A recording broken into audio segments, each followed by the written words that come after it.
There we go. Welcome in. Saturday edition of Morning Scone. So full disclosure, y'all, I have had all kinds of issues this morning. I don't know what's going on with YouTube or whatever the case may be. By the way, I hit bombs. Love it. Thanks to Swamp Assassin for the I hit bombs shirt. Wore them yesterday on our companion show. Lots of fun. But second day in a row, I've recorded Morning Scone. Couldn't upload it, so I've tried to do a live stream. Yesterday, I did it outside of. I did it yesterday outside of Drew's therapy. So doing it here this morning live, and I'm as we sit here and talk, I'm trying to like tweet out this link and get so people are aware that we're here. So and Drew's about to walk in too. So yay! Hey buddy. So LSU beats San Diego State. Let's talk about that. And then last night Oregon State beat Northwestern State. So that means LSU is going to face Oregon State today. Hi. You. Laurel, that's his cousin Laurel. He started saying Laurel, but it's more like Awa, but it's Laurel. We're working on it. You want to say hi to everybody? Say hi. Okay, he said bye. He said bye instead. So, okay, well, you come back anytime, okay? People like seeing you. At least that's what they tell me. Maybe they're just being nice. Hey, we're brought to you by Boudreaux's Mix. If you're having a good weekend, maybe Saturday, you're brunching it. Bloody Mary Mix, get by Alexander's, get by Calandro's, Calvin's, pick up the Boudreaux's Bloody Mary Mix, great product. And as you can tell, by the way, cracked open the margarita mix. So I needed a new one for display purposes, but pretty good, not gonna lie to you. I have a lot of issues. Thank you, Cole, I appreciate that, man. Let's see, if y'all will bear with me for 1 second, I'm just gonna tweet, I started a live stream on my YouTube channel, just so people can find us. YouTube.com/Matt Moscona. Let's see if we can increase this party a little bit. Okay, so LSU beats San Diego State yesterday 6-4. They did exactly what they had to do in that ball game. If you've been watching Morning Scone or listening to the radio show, we basically said, look, there's a roadmap for LSU to win this regional, but there are no detours. And part of that was getting Nick Bush through. Nick Bush had to get you to the sixth inning yesterday, because you're talking about preserving your pitching at this point. So Nick Bush needed to give you a good start and get you to the sixth. And it looked dicey because LSU was up 3-0. It looked like maybe the offense was going to coast and cruise, but Bush gave up 3 runs in the fourth, and the question was, would you bring him back out for the fifth? Now, Paul Mainieri deserves a lot of credit for this, because there's always this debate, right, among fans. If a pitcher gets an easy inning and you take him out and then the reliever has trouble, it's, well, you took the guy out too early. And then you flip that on its head. If you send the guy back out for another inning and he gets rocked, well, you tried to milk him too long. So Nick Bush had the tough fourth, and the decision Mainieri and Dunn had to make was, like, do you send him back out for the fifth? And I think they realized, like, his pitch count wasn't obnoxious yet. Maybe it was just a little bump in the road. Let's see if he can go find it again. And lo and behold, in the fifth, he had a 1-2-3 fifth, very quick. The temptation at that point is, well, hey, he just had a really easy fifth. Let's send him back out there for the sixth. They didn't. They went to Devin Fontenot, and if Fontenot had struggled, then these guys probably would have been criticized for it. But Fontenot was nails, and he was awesome. Admittedly, I was surprised they did not go Cam Sanders, especially whenever we found out Cam Sanders was warming in the pen. They went to Fontenot instead of Sanders. Maybe, and because Fontenot was awesome, maybe what this does, if Hess struggles today, it gives you the opportunity to bring in Sanders in middle relief if you need him. Or, whatever happens, you're going to play a third. You're guaranteed a third game now. So maybe Sanders could be the starter for Game 3. I quite honestly would be surprised if it played out that way. But, at this point, without Hilliard, without Levis, they're kind of void of options. So maybe that's what they're kind of eyeing. But truthfully, I don't think that Mainieri and Dunn are realistically thinking 2 games ahead. You just don't have that luxury. You had to beat San Diego State to get to the winner's bracket. Now you're there with Zach Hess, so you got to have Hess pitch well. We'll talk about today's game. Hey, my baby, how are you? You want to say hi to everybody again? Say hi. Say hi. Okay, bye. He said bye. He didn't want to say hi to you. Sorry. Yes, sir. Laurel? Okay. He likes saying Laurel now. Mama, you're going to see Mama and Laurel at breakfast. And we'll go to the mall. Not really. But he likes that. So, all right. offensively, it kind of felt like early in the game yesterday that LSU was missing opportunities. They had the leadoff guy on each of the first 4 innings, and Watson leads off the game with a double. He misses a homer by about 3 feet, but they struck for 3 in the second, and then they missed opportunities in the third and the fourth. And then when San Diego State came back and tied it, you kind of felt like maybe they're missing an opportunity here. But obviously, after San Diego State tied it, LSU comes back in the bottom of the 6th with 3 more runs. How about singling out 2 guys? How about the day that, well, Zach Watson was 2 for 4, led off with a double, came up with another hit later with an RBI. But how about Duplantis was 2 for 5. He had a big knock that drove in a run in the third when it gave him or in the second when he gave him their third run. But Nick Coombs, 3 for 4, Calicat, 2 runs scored. Each of Coombs' first 3 hits were singles that led off an inning. So it was a great job as a table setter that allowed LSU to score in the second and the 6th and kind of got those rallies going. And then the other was Jake Slaughter. He was 1 for 1, but he had an RBI single up the middle, which was at a huge point in the game. And then he also walked twice and was hit by a pitch and scored 2 runs. So he was on base every time that he stepped in the batter's box. The interesting thing, or the really exciting thing about Slaughter is, and I know this has been a debate all year, it's really not worth debating anymore. Slaughter's up to 250. If you remember at the beginning of the season, he was batting like, 081. So clearly he's gotten his season on track. But a year ago, to show you his maturity as a hitter, a year ago Slaughter was Pedro Serrano. He couldn't hit a breaking ball. He could sit fastball and he could drive it all over the field, but if anybody threw him anything off speed, he was lost. And that's why he ended up losing his job late in the season. They started playing Coombs at first base because Coombs was a more steady bat and Slaughter was striking out too much. Even though Slaughter was the better defensive first baseman, they decided to go offense over defense because they had so much defense on that team. And defense at first base wasn't really a priority at the time. So, there's Kyle Alonso said Jake Slaughter's become patient at the plate. That's the point I'm making. He's just become a more disciplined hitter, and a lot of that is just evolution. I'm going to tell you the guy who next year is going to be that guy is Hal Hughes. I don't know when Josh Smith comes back, I don't know where Hal Hughes goes. Broussard's back at second. Maybe Smith plays third and Hughes plays short. I don't know what they do. But Hal Hughes is a disciplined player. He's just not ready to have really competitive at-bats against the best pitchers in the country, which is what you're facing week in and week out in the SEC, and then obviously now with postseason play, which is why it's been tough for Hughes to have really, not even just competitive, but productive at-bats. So, but I'll make a prediction right now that I think Hughes next year is a 270-plus hitter. Right now, Hughes is hitting, hey, sweetheart, is hitting 217. I mean, he's giving you nothing offensively. Hi, baby. But you just don't have an option at short. Like, with Josh Smith out, you got to have somebody play short, and he's your best guy, and defensively he's good. Hey, sweetheart, what's the matter? Okay. So LSU gets the win. By the way, Devin Fontenot was awesome. Typically, rule of thumb, 30-day. If you throw 30 or more pitches, you're going to get a rest day. So do not expect Fontenot today. Todd Peterson, who threw a perfect ninth, a 1-2-3 ninth, only threw 14 pitches. So Peterson would absolutely be available today if they needed him. So he's talking about something in there. Sorry. So Peterson is available today if they need him. Fontenot would not be. Before I talk about today's game, real quick, last night, Northwestern State, Oregon State. Boy, Northwestern State had their shots, man. The kid who pitched for Northwestern State, he was Jared Poche.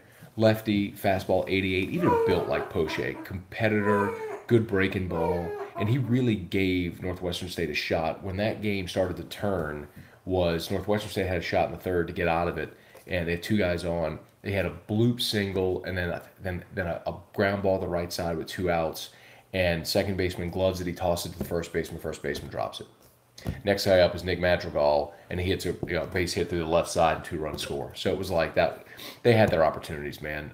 But you just, when you're at that kind of a disadvantage against a team like Oregon State, man, you just got to make every play. And Northwestern State did. But still, Forkham Demons, nice showing.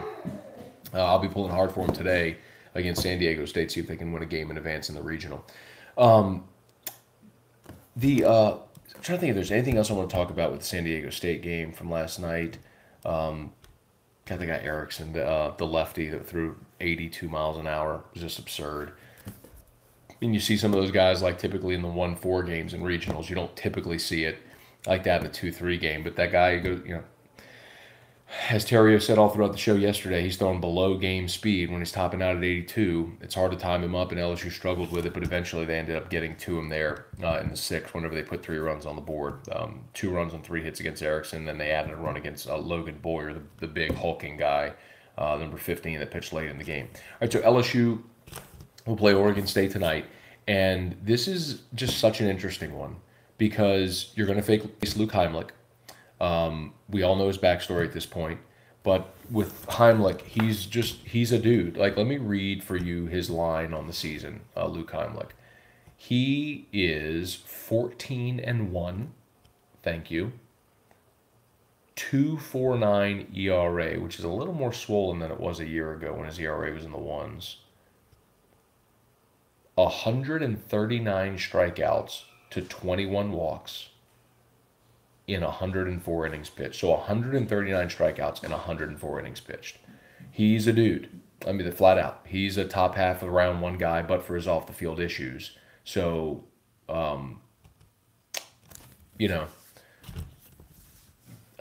he's a great arm. If you're LSU and you take solace in anything, it's the fact that Casey Mize is a dude, and you beat him. Blaine Knight of Arkansas is a dude, and you beat him. You faced great pitchers. You beat Brady Feigl, a lefty from Ole Miss, on the road. You beat Connor Pilkington. You had success against Ryan Rollison from Ole Miss. You didn't win that game, but that was a 3-3 ball game when Hess left, and then the bullpen imploded, gave up that 11-run inning, if you remember. So LSU has faced great arms this year. So I guess the point is, there isn't going to be a wow factor. There isn't newness to it. It's not like, oh my God, you're going to face a great, like you're a team from the Southland, and then all of a sudden you're going to face a guy that's going to be a top half of round 1 guy. So that's not the issue. In my opinion, what you need from Zach Hess, and someone just asked, could Zach Hess go 6 or 7, or you need Zach Hess to go 6 or 7? I think you need Hess to give you 7 innings tonight. Hess needs to give you 7 innings of 3 runs or less. Just when you look at Heimlich's ERA, as a 2.49 ERA guy, you can hope over the course of a start to score 2 or 3 runs on him. The one loss he had was against Fullerton. It was March 9th. That's how long it's been since the guy lost a game. It's been almost 3 months since he lost a game. They lost 5-3. Heimlich went 6 innings, allowed 3 runs.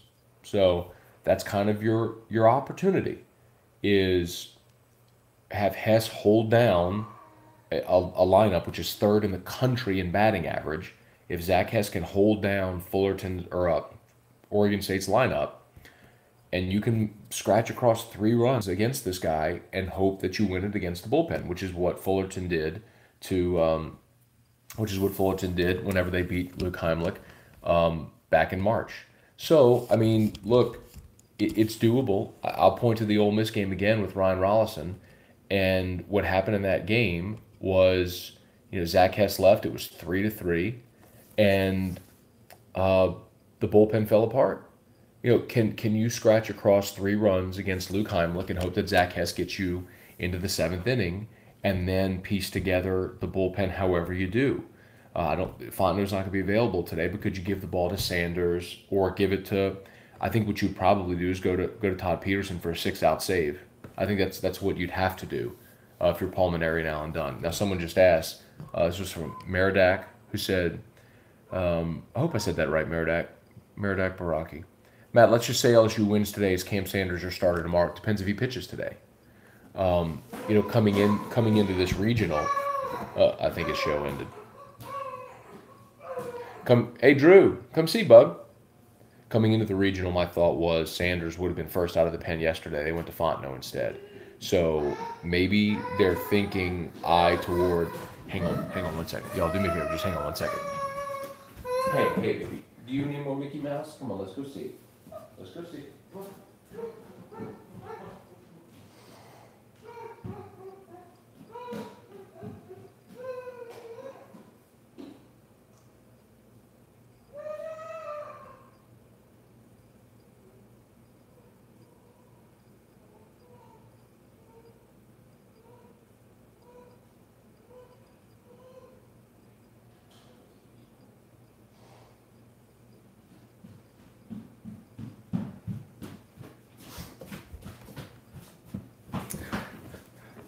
the challenges with doing this live. My apologies for that. Yes, Merodach Baraki. I pronounced it right. So coming in, my thought was they would have gone Sanders first out of the pit. Like yesterday would have happened. We talked about it on yesterday's morning Scone earlier in the week. You go Bush, hopefully get you into the 6th. Sanders gives you 6, 7, 8. Basically what Fontenot did, and then Peterson finishes it. You went to Fontenot yesterday, so Sanders is still available. Best case tonight, like best case scenario, Hess gets you through 7. You have a lead. You give the ball to Peterson for a 6-out save. I mean, that's your best case scenario. And then you start Cam Sanders game 3. And then you have Sanders and Beck available. Like Sanders could start, or Beck could start. You know, Beck could start and give you 3, and then you hope Sanders can give you 3 or 4 in the middle, or 5. I mean, who knows how we could extend. It's just who are you more comfortable giving the ball to start the game. That's something Beck has done recently that Sanders hasn't done recently. So I would be less consumed with who's going to be the starter and see who can get you through that ball game tomorrow. But again, first things first, you know, you got to go play Oregon State tonight, and the offense just has to show up against Luke Heimlich and find a way to be efficient. Like if you get guys on the first 4 innings of the ball game, you got to score in those 4 innings. You can't score in one of the 4. So let's see. David Hawes said, "Will you stream during the game tonight?" So David, it's a 9 o'clock game. Just full disclosure, like we do bath and bedtime and all around 10 with Drew. He sleeps 8 hours a night, clockwork. So like if we put him down at 8, he'd be up at. If we put him down at 8:30, he'd be up at 4:30 in the morning. So we bathe him at around 10. We put him in the bath around 10, and then he goes down around 10:30, and then he wakes up at 6:30. Like it's clockwork. So chances are I'll have the game on, but I'll be doing family stuff for probably the first hour of the game or so. So maybe what I'll do is we'll see how the game is going in the middle innings, and then maybe I'll fire up the stream in the middle innings. So, hi, come see. Come see Daddy. Hey, you're fussing too much today. Everybody is gonna think that you're just a fussy facer. Oh, come see Dad. Depot. You want to say hi to everybody? Say hi. Okay. So, you be good, okay? You're fussing way too much. Look, there you are on that screen too. All right. So LSU. Okay, you can go. Off you go. Or you can just watch the computer. Oh, people are saying hey to you. See, I'm always Larry. Laurel. Laurel's his cousin. I'm always afraid that I'm fussing. Everything's going to annoy people. So, but thank you for being sweet about it. All right, I guess we can wrap this up. Unless y'all got questions, man, fire away with questions if you have them. But again, I look at tonight and I go, try to scratch off 3. Hey, Tanya. Try to scratch off 3 runs against Heimlich. And let Hess get you through 7 in either a tie or a 1-run ball game. For me, that's what I'm looking at. I'm looking at 3 runs against Heimlich. Hopefully Hess gets you 2 or through 7, and you're in a 1-run ball game. Either up 1, down 1, or tied. And that way your bullpen can win it for you or keep you in it to give your offense a chance against their bullpen to try to win it. That's, for me, best bet. How many games has Hess gone 7 strong? You know what? He did it Saturday against Arkansas. And you know what? I think one of the things that maybe Hess has done is with the fatigue factor, he's had to be a little more precise. This is going to be his 4th outing in 11 days. I'm sorry, in 17 days.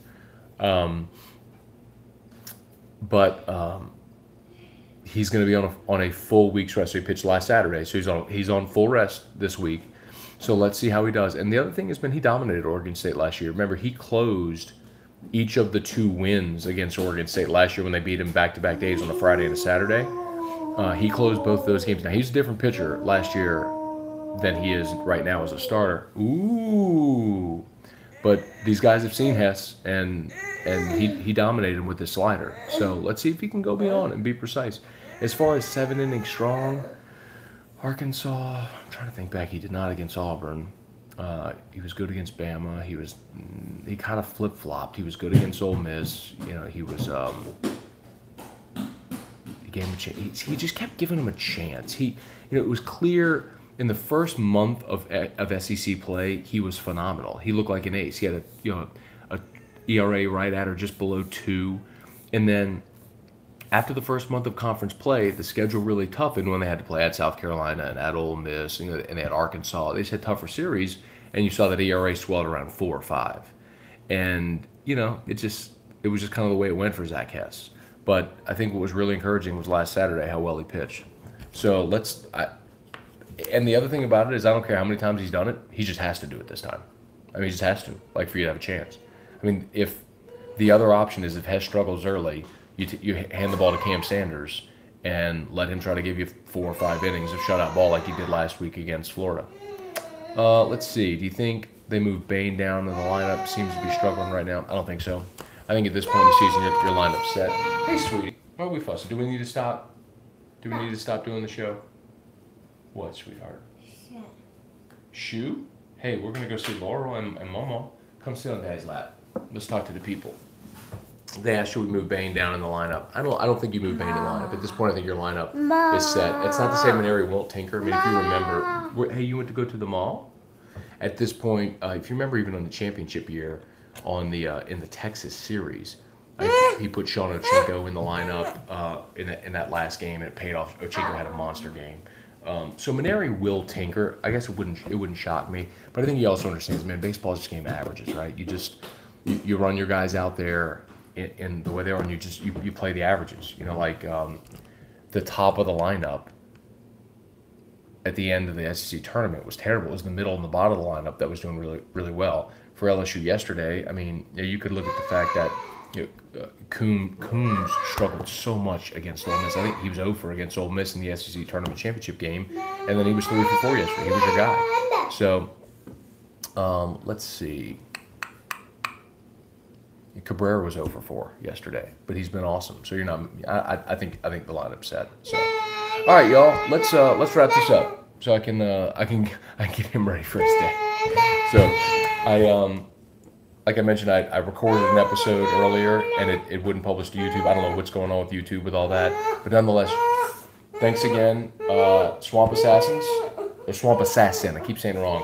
Our guy Corey at Swamp Assassin printed the I Hit Bomb shirts and sent us some for the show yesterday. So y'all check him out. Super thanks to him for the show. He's got a bunch of different sort of just fun LSU designs. So y'all go check it out. And then also many thanks to Boudreaux's Bloody Mary and Margarita Mix. If y'all are partying this weekend, y'all do us a solid and go check out Boudreaux's at the Alexander's, at Calandro's, at Calvin's, and online boudreauxmix.com. And look, they got out there on all the social media as well. So on Facebook, on Instagram, on Twitter, y'all go find Boudreaux's. Whenever I publish the video, I always tag them as well. So follow them on social media and all that stuff. And wherever you shop, if they don't have Boudreaux's, demand that they carry Boudreaux's.